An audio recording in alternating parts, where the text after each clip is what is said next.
श्रीमद् भागवत कथा सुनने से मनुष्य को प्राप्त होती रहती है ईश्वर की कृपा। महोली के प्रज्ञानम सत्संग आश्रम में आयोजित श्रीमद् भागवत कथा के दूसरे दिन परम पूज्य स्वामी अनंतानंद सरस्वती जी महाराज ने सुनाया राजा परीक्षित और तक्षक नाग का प्रसंग।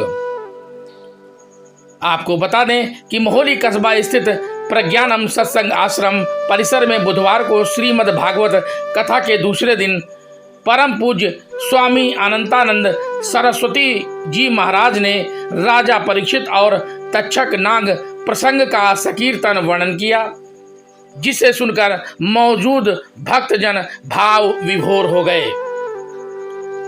परम पूज्य स्वामी अनंतानंद सरस्वती जी महाराज ने कहा कि अभिमन्यु के पुत्र राजा परीक्षित को जब ये मालूम हुआ कि अगले 7 दिन के बाद उसकी मृत्यु तक्षक नाग के डसने से होगी, तब परीक्षित ने इन 7 दिनों में शुकदेव जी से श्रीमद् भागवत कथा सुनी, जिसके बाद 7वें दिन तक्षक सांप के डसने पर परीक्षित की मृत्यु हो गई थी।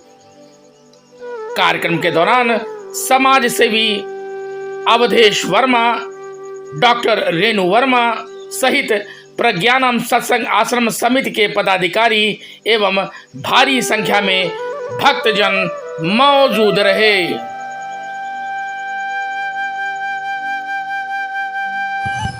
वो कलयुग हताशा के ऊपर से तुरंत उनको पश्चाताप होता है। अहो मया नीच मनारे कृतम निरागसी ब्रह्मणि गुरु तेजसी। अरे आज मुझसे ये नीच कार्य कैसा हो गया। हमारे तो कुल की परंपरा है, हमारे कुल में आज तक किसी ने किसी संत, किसी ऋषि, किसी मुनि का तिरस्कार नहीं किया। आज मेरे द्वारा ये कैसा नीच कार्य कैसे हो गया। मैं क्या इसका पश्चाताप भीतर होता है, मन के भीतर भावना आती, मैं क्या प्रायश्चित करूं। तभी वो एक ब्रह्मचारी आया, उसने सूचना दी कि आपने जो भी किया था उसके परिणाम स्वरूप उन शमीर ऋषि के जो पुत्र हैं श्रृंगी, उन्होंने आपको शाप दिया है। आज से 7वें दिन तक्षक के काटने से आपकी मृत्यु होगी। जैसी वो शाप की बात सुनी, राजा परीक्षित के चित्त में क्षोभ नहीं, बल्कि उस शाप को राजा परीक्षित ने वरदान के रूप में अनुग्रह मन्यमान अपने ऊपर ऋषि पुत्र का अनुग्रह ही स्वीकार किया कि मैं तो कहीं न कहीं इस राज ऐश्वर्य लक्ष्मी के वैभव के मद में चूर था, अपनी मृत्यु को ही मैं भूला हुआ था।